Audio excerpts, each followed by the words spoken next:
여러분, 솔직하게 질문 하나 드리겠습니다. 성경을 읽으십니까? 아마 많은 분들이 네라고 대답하실 겁니다. 그렇다면 이렇게 묻겠습니다. 성경이 당신의 삶을 바꾸고 있습니까? 오늘 저는 여러분께 불편한 진실을 말씀드리려 합니다. 우리는 성경을 많이 읽습니다. 밑줄도 긋고, 암송도 하고, 큐티도 합니다. 하지만 현실의 두려움 앞에서는 여전히 무너집니다. 불안은 사라지지 않고, 걱정은 계속되고, 삶은 변하지 않습니다. 왜 그럴까요? 오늘 이 영상을 통해 저는 여러분과 함께 말씀을 아는 것과 말씀으로 사는 것의 차이를 나누고자 합니다.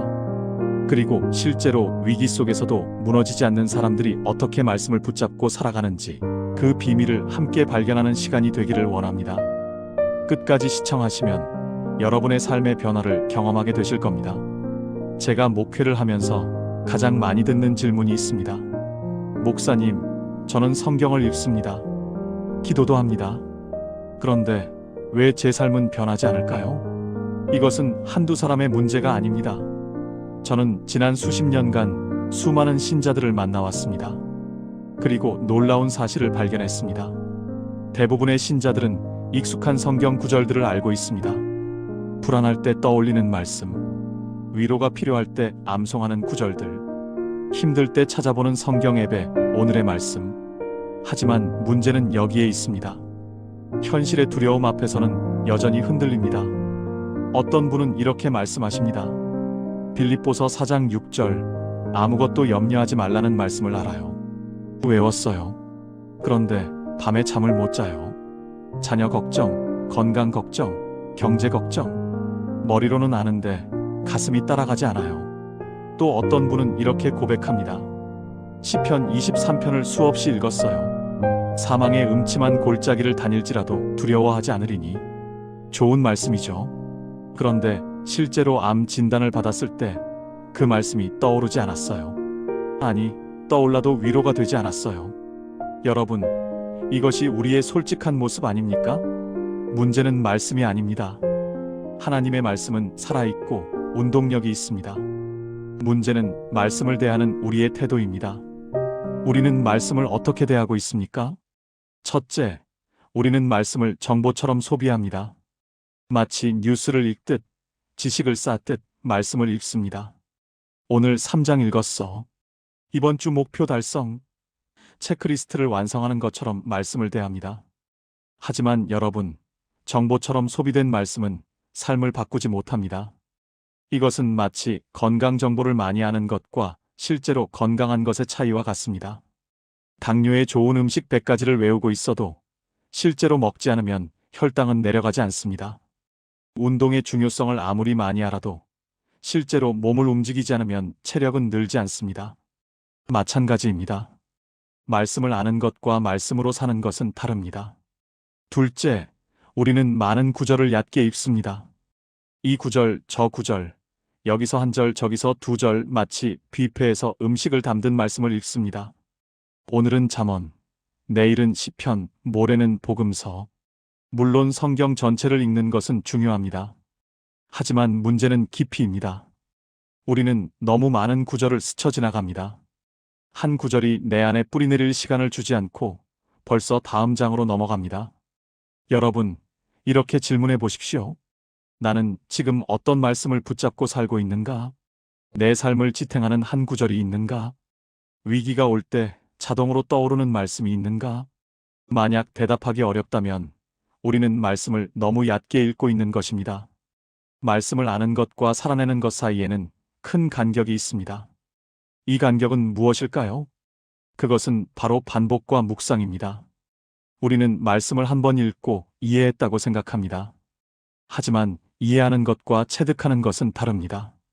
머리로 아는 것과 몸으로 아는 것은 다릅니다. 피아노를 생각해 보십시오. 악보를 읽을 수 있다고 해서 피아노를 칠 수 있는 것이 아닙니다. 손가락이 건반을 기억할 때까지 생각하지 않아도 자연스럽게 움직일 때까지 반복해야 합니다. 운전을 생각해 보십시오. 처음에는 브레이크와 엑셀을 생각하며 밟습니다. 하지만 익숙해지면 생각하지 않아도 몸이 반응합니다. 위험한 상황에서도 자동으로 브레이크를 밟게 됩니다. 말씀도 마찬가지입니다. 말씀이 우리 안에 깊이 뿌리 내리려면 반복이 필요합니다. 묵상이 필요합니다. 씹고 또 씹는 과정이 필요합니다. 여러분, 이것을 기억하십시오. 위기는 예고 없이 찾아옵니다. 두려움은 갑자기 엄습합니다. 그 순간에 성경에 뭐라고 나왔더라? 하며 검색할 시간이 없습니다. 그때 필요한 것은 이미 내 안에 뿌리내린 말씀입니다. 생각하지 않아도 자동으로 떠오르는 말씀입니다. 내 존재 깊은 곳에서 울려 퍼지는 말씀입니다. 그렇다면 어떻게 해야 할까요? 어떻게 하면 말씀이 정보가 아닌 생명이 될 수 있을까요? 그 답을 지금부터 함께 찾아가겠습니다. 여러분, 제가 오랜 목회와 상담을 하면서 한 가지 흥미로운 패턴을 발견했습니다. 같은 시련을 겪어도 어떤 이는 무너지고 어떤 이는 버팁니다. 어떤 이는 믿음을 잃고 어떤 이는 믿음이 더 깊어집니다. 예를 들어 같은 암 진단을 받아도 반응이 다릅니다. 어떤 분은 절망합니다. 하나님, 왜 저에게 이런 일이 일어납니까? 분노하고 낙심하고 믿음이 흔들립니다. 하지만 어떤 분은 이렇게 말합니다. 두렵습니다. 하지만 하나님이 저와 함께 하신다는 것을 압니다. 이 골짜기를 지나는 동안에도 주님이 붙들어 주실 것을 믿습니다. 무엇이 이 차이를 만들까요? 처음에 저는 신앙의 연수라고 생각했습니다.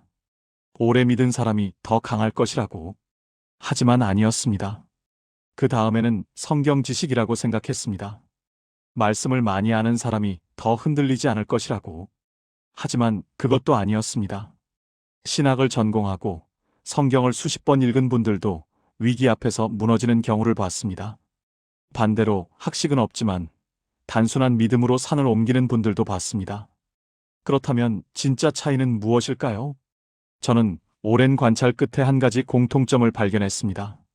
무너지지 않는 사람들은 많은 구절을 흩어 읽지 않았습니다. 대신 소수의 말씀을 반복해 묵상하며 하루의 언어로 삼았습니다. 어떤 자매님이 있었습니다. 남편의 사업 실패로 빚더미에 앉았습니다. 집도 빼앗기고 아이들 학비도 걱정이었습니다. 그 자매님은 매일 아침 일어나자마자 이 말씀을 선포했습니다. 여호와는 나의 목자시니 내게 부족함이 없으리로다. 처음에는 그저 되뇌는 것에 불과했습니다. 현실은 여전히 막막했습니다. 하지만 그 자매님은 멈추지 않았습니다. 아침에 선포하고 불안이 밀려올 때마다 속삭이고 잠들기 전에 다시 고백했습니다. 3개월이 지났을 때 그 자매님이 제게 이렇게 말씀하셨습니다. 목사님, 신기한 일이 일어났어요. 상황은 아직도 어렵습니다. 하지만 제 마음이 변했어요. 예전에는 어떻게 해야 하지? 하는 불안이 가득했는데 지금은 하나님이 인도하시겠지 하는 평안이 있어요. 말씀이 제 안에서 살아 움직이는 것 같아요. 또 한 분은 중년의 실직으로 정체성의 위기를 겪었습니다. 그분은 매일 이 말씀을 묵상했습니다. 내가 여호와를 기다리고 기다렸더니 귀를 기울이사 나의 부르짖음을 들으셨도다. 처음에는 답답했습니다. 하나님이 침묵하시는 것 같았습니다. 하지만 그분은 포기하지 않았습니다. 말씀을 적어서 책상 앞에 붙여놓고 아침마다 소리내어 읽었습니다. 산책할 때도 잠들기 전에도 그 말씀을 되뇌었습니다. 6개월 후 그분은 새로운 일을 시작하게 되었습니다. 그런데 더 놀라운 것은 그분의 고백이었습니다. 목사님, 일자리를 찾은 것도 감사하지만 더 큰 선물을 받았어요. 기다리는 법을 배웠어요. 하나님을 신뢰하는 법을 배웠어요. 그 6개월이 제 인생에서 가장 소중한 시간이었어요. 여러분, 이것이 핵심입니다. 말씀이 사만에 뿌리내릴 때 사람은 쉽게 무너지지 않습니다. 그들은 성경을 많이 읽은 것이 아닙니다. 대신 소수의 말씀을 깊이 읽었습니다. 그들은 많은 것을 아는 것이 아닙니다. 대신 한 가지를 확실히 알았습니다. 많이 아는 것보다 깊이 아는 것이 중요합니다. 넓게 읽는 것보다 깊게 묵상하는 것이 중요합니다. 빠르게 넘기는 것보다 오래 머무는 것이 중요합니다. 그렇다면 우리는 어떤 말씀을 붙잡아야 할까요? 지금부터 함께 5가지 핵심 말씀들을 하나씩 살펴보겠습니다. 첫 번째 말씀, 두려움을 무너뜨리는 말씀. 여호수아 1장 9절 말씀입니다. 강하고 담대하라. 두려워하지 말며 놀라지 말라. 내가 어디로 가든지 내 하나님 여호와가 너와 함께 하느니라. 여러분, 두려움은 믿음의 가장 큰 적입니다. 두려움은 우리의 시선을 하나님으로부터 빼앗아 문제에 고정시킵니다. 두려움은 믿음의 목소리를 잠재우고 불안의 목소리를 키웁니다. 우리는 많은 것을 두려워합니다. 건강을 잃을까 두렵습니다. 사랑하는 사람을 잃을까 두렵습니다. 경제적으로 어려워질까 두렵습니다. 나이 들어 외로워질까 두렵습니다. 의미 없이 살다 갈까 두렵습니다. 하지만 성경은 우리에게 말합니다. 강하고 담대하라. 여기서 중요한 것은 성경이 현실을 부정하지 않는다는 점입니다. 하나님은 문제가 없으니 두려워하지 말라고 말씀하지 않으십니다. 하나님은 상황이 안전하니 담대하라고 말씀하지 않으십니다. 오히려 정반대입니다. 여호수아가 처한 상황을 보십시오. 그 앞에는 강한 성벽이 있었습니다. 거대한 군대가 있었습니다. 경험도 부족했습니다. 객관적으로 보면 두려워할 만한 상황이었습니다. 하지만 하나님은 말씀하십니다. 강하고 담대하라. 왜냐하면 내가 어디로 가든지 내가 너와 함께하기 때문이다. 담대함의 근거는 상황이 아닙니다. 담대함의 근거는 하나님의 동행입니다. 문제가 작아서가 아니라 함께 하시는 하나님이 크시기 때문입니다. 적이 약해서가 아니라 우리와 함께 하시는 분이 강하시기 때문입니다. 이 말씀을 어떻게 우리 삶에 적용할 수 있을까요? 첫째, 매일 아침 이 말씀을 선포하십시오. 아침에 눈을 뜨자마자 하루를 시작하기 전에 소리내어 이 말씀을 선포하십시오. 강하고 담대하라. 두려워하지 말며 놀라지 말라. 내가 어디로 가든지 내 하나님 여호와가 너와 함께 하느니라. 처음에는 어색할 수 있습니다. 믿어지지 않을 수도 있습니다. 괜찮습니다. 계속하십시오. 말씀 선포는 주문이 아닙니다. 마법의 주문을 외우듯 하는 것이 아닙니다. 말씀 선포는 진리의 재확인입니다. 내 감정이 거짓말을 할 때, 내 생각이 부정적일 때, 상황이 절망적으로 보일 때 나는 진리로 돌아갑니다. 아니야. 내 감정이 뭐라고 하든 진리는 이것이야. 하나님이 나와 함께 하신다.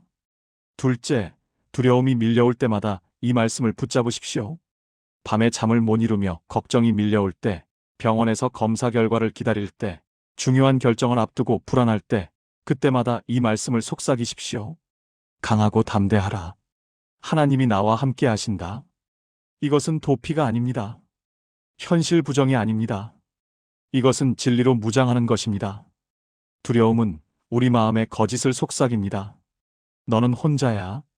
아무도 없어. 너는 약해. 하지만 말씀은 진리를 선포합니다. 너는 혼자가 아니야. 하나님이 너와 함께 하신다. 그분이 너를 강하게 하신다.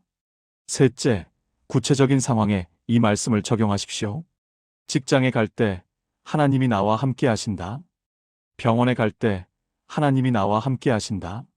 어려운 대화를 할 때 하나님이 나와 함께 하신다.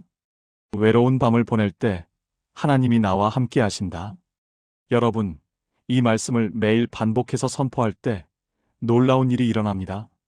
두려움이 점점 설 자리를 잃습니다. 처음에는 두려움이 90%이고 믿음이 10%였다면 시간이 지나면서 비율이 바뀝니다.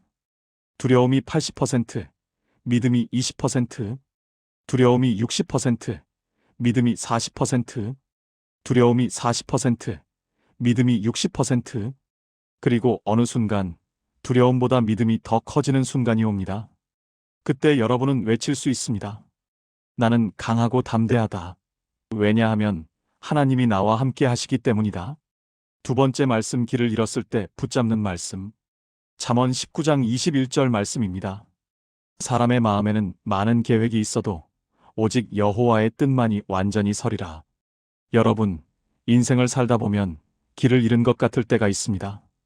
특히 인생의 중반을 지나면서 이런 질문이 찾아옵니다. 이제 나는 무엇을 하며 살아야 하나? 내 인생의 의미는 무엇인가? 지금까지 살아온 길이 맞는 길이었나? 젊었을 때는 길이 명확했습니다. 학교를 가고, 직장을 구하고, 가정을 꾸리고, 자녀를 키우고, 사회가 정해놓은 코스가 있었습니다. 하지만 어느 순간 그 코스가 끝납니다. 자녀가 독립하고 은퇴가 다가오고 몸이 예전 같지 않고 그때 우리는 묻습니다. 이제 뭐지? 이것은 부끄러운 질문이 아닙니다. 이것은 정직한 질문입니다. 그리고 이 말씀이 우리에게 주는 답이 있습니다. 이 말씀은 두 가지를 말합니다. 첫째, 우리는 계획을 세웁니다. 그것은 자연스러운 일입니다. 사람의 마음에는 많은 계획이 있습니다. 우리는 생각하고 고민하고 준비합니다. 하지만 둘째, 하나님의 뜻이 궁극적으로 이루어집니다. 이것은 우리의 계획이 무의미하다는 뜻이 아닙니다. 이것은 우리의 계획보다 하나님의 계획이 더 크다는 뜻입니다. 이것은 마치 어린아이와 부모의 관계와 같습니다. 아이는 자기 나름대로 계획을 세웁니다. 나는 오늘 하루 종일 놀 거야. 하지만 부모는 더 큰 그림을 봅니다. 아니야, 오늘은 병원에 가야 해. 예방접종을 맞아야 해. 아이는 이해하지 못합니다. 억울해합니다. 하지만 부모는 아이의 유익을 위해 더 나은 계획을 세웁니다. 마찬가지입니다. 우리는 우리 나름대로 계획을 세웁니다. 이 길로 가야 내 인생이 성공할 거야. 하지만 하나님은 더 큰 그림을 보십니다. 더 좋은 계획을 가지고 계십니다. 어떤 분은 평생 교사를 꿈꿨습니다. 준비하고 노력했습니다. 하지만 합격하지 못했습니다. 낙심했습니다. 하나님, 제 계획이 틀렸나요? 하지만 몇 년 후 그분은 다른 길을 발견했습니다.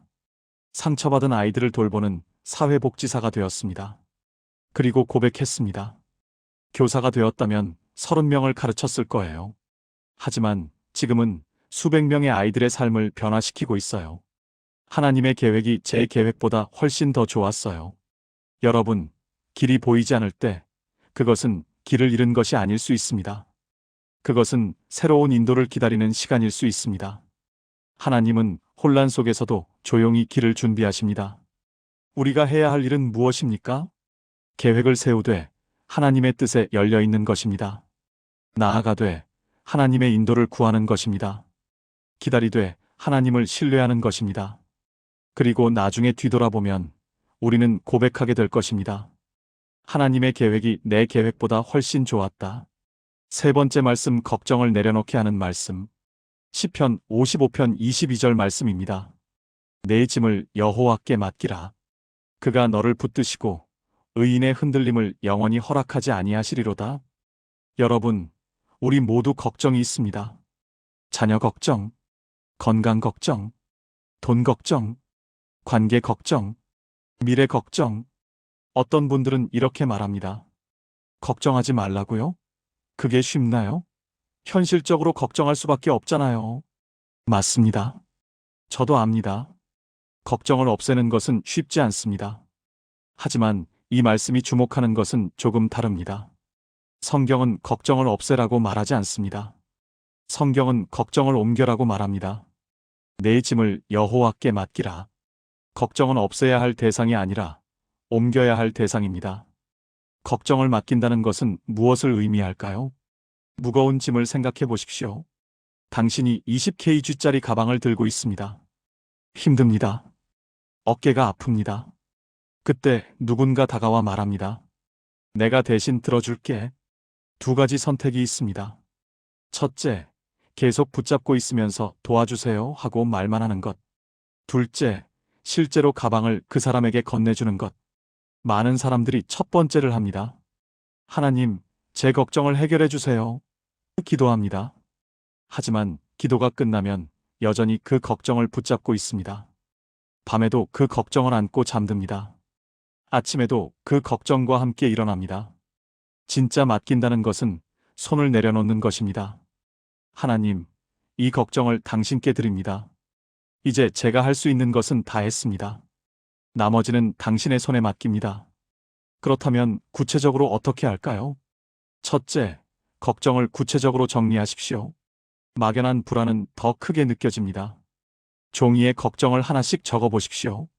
나는 지금 무엇을 걱정하고 있는가? 둘째, 각 걱정에 대해 물으십시오. 내가 할 수 있는 일이 있는가? 할 수 있는 일이 있다면 하십시오. 그것이 책임입니다. 할 수 없는 일이라면 하나님께 맡기십시오. 그것이 신뢰입니다. 많은 사람들이 할 수 없는 일을 붙잡고 괴로워합니다. 자녀의 미래를 어떻게 하지? 마이너스 당신이 자녀의 미래를 결정할 수 없습니다. 건강이 나빠지면 어떡하지? 마이너스 당신이 모든 질병을 막을 수 없습니다. 경제가 어려워지면 어떡하지? 마이너스 당신이 경제를 통제할 수 없습니다. 할 수 없는 것을 놓으십시오. 하나님께 맡기십시오. 셋째, 맡긴 후에는 다시 가져오지 마십시오. 이것이 가장 어려운 부분입니다. 우리는 하나님께 맡긴다고 하고는 몇 시간 후 다시 가져옵니다. 혹시 하나님이 잊으신 건 아닐까? 내가 더 걱정해야 하는 거 아닐까? 아닙니다. 하나님은 잊지 않으십니다. 하나님은 잠들지 않으십니다. 맡겼으면 믿으십시오. 그리고 이 말씀이 약속합니다. 그가 너를 붙드시고 의인의 흔들림을 영원히 허락하지 아니하시리로다. 문제의 크기가 줄어들지 않아도 괜찮습니다. 상황이 즉시 바뀌지 않아도 괜찮습니다. 중요한 것은 당신이 흔들리지 않는다는 것입니다. 걱정을 옮기십시오. 하나님께 맡기십시오. 그리고 평안을 경험하십시오. 이것이 성경이 말하는 평안의 시작입니다. 네 번째 말씀, 이해되지 않는 고난을 바라보는 관점. 시편 145편 17절 말씀입니다. 여호와께서 행하시는 모든 일이 의로우시며 그가 행하시는 모든 것이 은혜로우시도다. 여러분, 이것은 가장 어려운 주제입니다. 왜 선한 사람에게 나쁜 일이 일어날까요? 왜 기도했는데도 병이 낫지 않을까요? 왜 열심히 살았는데 억울한 일을 당할까요? 왜 하나님은 침묵하실까요? 저는 이 질문들에 대한 완벽한 답을 가지고 있지 않습니다. 때로는 저도 이해하지 못합니다. 목회를 하면서 너무나 많은 아픔을 봤습니다. 설명할 수 없는 고통들을 봤습니다. 어떤 어머니는 젊은 나이에 자녀를 잃었습니다. 목사님, 제가 뭘 잘못했나요? 왜 하나님은 제 아이를 데려가셨나요? 어떤 분은 평생 정직하게 살았는데 사기를 당했습니다.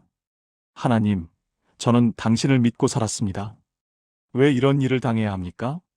이런 질문들 앞에서 믿음은 시험을 받습니다. 이 말씀은 모든 일이 당장 선하게 보인다고 말하지 않습니다. 이 말씀은 모든 고난이 즉시 이해된다고 말하지 않습니다. 이 말씀이 우리에게 요구하는 것은 하나님이 선하신 분이라는 사실을 놓지 말라는 것입니다. 이것은 맹목적인 믿음이 아닙니다. 이것은 하나님의 성품에 대한 믿음입니다.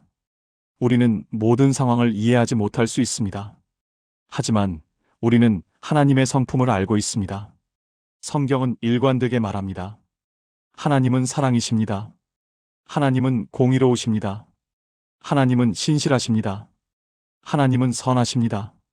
우리가 상황을 이해하지 못할 때, 우리가 길을 보지 못할 때, 우리가 의미를 찾지 못할 때, 우리는 이것에 붙잡혀야 합니다. 이것이 어떻게 우리를 지탱할까요? 욥을 생각해 보십시오. 욥은 모든 것을 잃었습니다. 재산, 자녀, 건강 이유를 알 수 없었습니다. 친구들은 내가 죄를 지었을 거야 라고 말했습니다. 아내는 하나님을 저주하고 죽으라고 말했습니다. 하지만 욥은 이렇게 고백했습니다. 주신 이도 여호와시요 거두신 이도 여호와시오니 여호와의 이름이 찬송을 받으실지니이다. 욥은 상황을 이해하지 못했습니다. 하지만 욥은 하나님을 신뢰했습니다. 그리고 책의 끝에서 하나님은 욥에게 나타나셨습니다. 하나님은 욥의 모든 질문에 답하지 않으셨습니다. 대신 하나님은 자신의 위대하심과 지혜를 보여주셨습니다. 그리고 욥은 깨달았습니다. 제가 주님을 귀로만 들었더니 이제는 눈으로 봅니다. 여러분, 우리도 마찬가지입니다. 지금은 이해되지 않을 수 있습니다. 지금은 왜인지 알 수 없을 수 있습니다. 하지만 시간이 지나 뒤돌아보면 이해되지 않던 조각들이 하나의 의미로 연결되는 순간이 옵니다. 어떤 분은 젊은 시절 큰 사업 실패를 경험했습니다. 당시에는 절망적이었습니다. 하지만 몇 년 후 그 경험이 자신을 겸손하게 만들었고 진짜 중요한 것이 무엇인지 깨닫게 했다고 고백했습니다. 그때 실패하지 않았다면 저는 교만한 사람으로 살았을 거예요. 하나님은 저를 깨뜨려서 다시 세우셨어요. 어떤 분은 오랜 질병으로 고생했습니다. 왜 치유되지 않는지 이해할 수 없었습니다. 하지만 그 과정에서 하나님과의 깊은 관계를 경험했고, 같은 고통을 겪는 이들을 위로하는 사역을 시작했습니다. 제 아픔이 다른 이들의 치유가 되었어요. 지금 이해되지 않아도 괜찮습니다. 지금 왜인지 알 수 없어도 괜찮습니다. 하나님이 선하시다는 것을 놓지 마십시오. 하나님이 일하고 계시다는 것을 믿으십시오. 그리고 언젠가 하나님의 시간에 당신도 고백하게 될 것입니다. 하나님의 계획이 내 생각보다 훨씬 좋았다. 5번째 말씀, 지친 영혼을 다시 세우는 말씀. 시편 27편 14절과 이사야 40장의 개념을 결합한 말씀입니다. 여호와를 기다리라. 강하고 담대하며 여호와를 기다릴지어다. 여호와를 앙망하는 자는 새 힘을 얻으리니 독수리가 날개치며 올라감 같을 것이요. 다른 박질하여도 곤비하지 아니하겠고 걸어가도 피곤하지 아니하리로다. 여러분, 솔직히 고백하십시오. 피곤하지 않습니까? 오랫동안 달려왔습니다. 많은 것을 감당해왔습니다. 쓰러지고 싶을 때도 버텼습니다. 포기하고 싶을 때도 견뎠습니다. 하지만 이제 지쳤습니다. 괜찮습니다. 그것은 약함이 아닙니다. 그것은 인간됨입니다. 우리는 기계가 아닙니다. 우리는 영혼을 가진 존재입니다. 나이가 들수록 필요한 것은 속도가 아니라 지속력입니다. 젊었을 때는 빨랐습니다. 빨리 달렸습니다. 빨리 회복했습니다. 빨리 다시 일어섰습니다. 하지만 나이가 들면서 속도는 느려집니다. 몸도 예전 같지 않고 회복도 오래 걸리고 에너지도 예전만 못합니다. 하지만 여기서 포기해서는 안 됩니다. 왜냐하면 하나님은 우리에게 다른 것을 주시기 때문입니다. 속도 대신 지속력을, 힘 대신 인내를, 빠름 대신 깊이를. 이 말씀은 2가지를 약속합니다. 첫째, 새 힘을 얻을 것입니다. 여호와를 앙망하는 자는 새 힘을 얻으리니. 새 힘이라는 것이 무엇입니까? 젊음으로 돌아가는 것이 아닙니다. 다시 일어날 수 있는 힘입니다. 쓰러졌어도 다시 일어날 수 있는 힘. 실패했어도 다시 시작할 수 있는 힘. 좌절했어도 다시 희망할 수 있는 힘. 이것이 하나님이 주시는 새 힘입니다. 둘째, 지치지 않고 계속 갈 수 있습니다. 다른 박질하여도 곤비하지 아니하겠고 걸어가도 피곤하지 아니하리로다. 이것은 육체적 피로가 없다는 뜻이 아닙니다. 이것은 영적으로 지치지 않는다는 뜻입니다. 몸은 피곤해도 영혼은 지치지 않습니다. 상황은 어려워도 마음은 낙심하지 않습니다. 그렇다면 어떻게 이 힘을 얻을 수 있습니까? 여호와를 기다리라. 여호와를 앙망하라. 기다린다는 것은 무엇입니까? 단순히 시간을 보내는 것이 아닙니다. 기다린다는 것은 하나님께 초점을 맞추는 것입니다. 문제를 보지 말고 하나님을 보십시오. 어려움을 생각하지 말고 하나님을 생각하십시오. 환경에 집중하지 말고 하나님께 집중하십시오. 이것이 앙망입니다. 앙망한다는 것은 위를 바라본다는 뜻입니다. 고개를 들어 하나님을 바라보는 것입니다. 그렇다면 실제로 어떻게 할까요?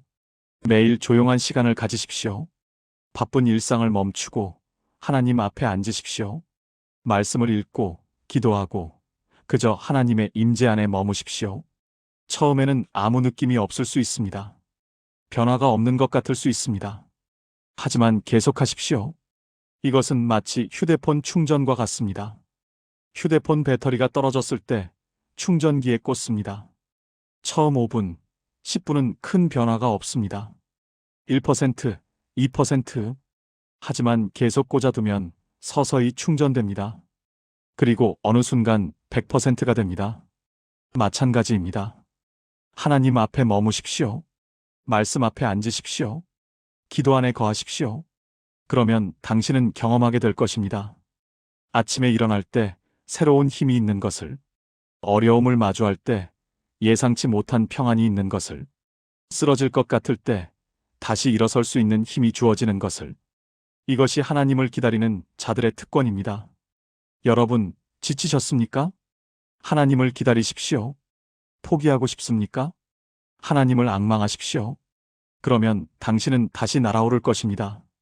여러분, 우리가 오늘 함께 나눈 5가지 말씀을 다시 한번 정리하겠습니다. 첫째, 두려움을 무너뜨리는 말씀. 강하고 담대하라. 내가 어디로 가든지 내 하나님 여호와가 너와 함께 하느니라. 둘째, 길을 잃었을 때 붙잡는 말씀. 사람의 마음에는 많은 계획이 있어도 오직 여호와의 뜻만이 완전히 서리라. 셋째, 걱정을 내려놓게 하는 말씀. 내 짐을 여호와께 맡기라. 그가 너를 붙드시고 의인의 흔들림을 영원히 허락하지 아니하시리로다. 넷째, 이해되지 않는 고난을 바라보는 말씀. 여호와께서 행하시는 모든 일이 의로우시며 그가 행하시는 모든 것이 은혜로우시도다. 다섯째, 지친 영혼을 다시 세우는 말씀. 여호와를 기다리라. 앙망하는 자는 새 힘을 얻으리니 독수리가 날개치며 올라감 같을 것이요. 여러분, 이 말씀들을 기억하십시오. 하지만 단순히 기억하는 것으로는 부족합니다.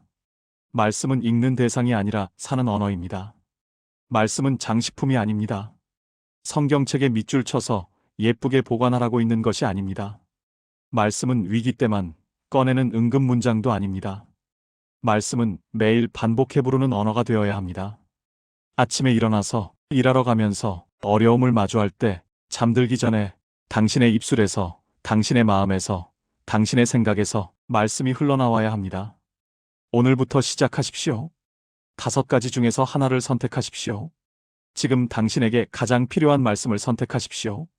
종이에 적으십시오. 눈에 보이는 곳에 붙이십시오. 매일 아침 소리내어 읽으십시오. 외우십시오.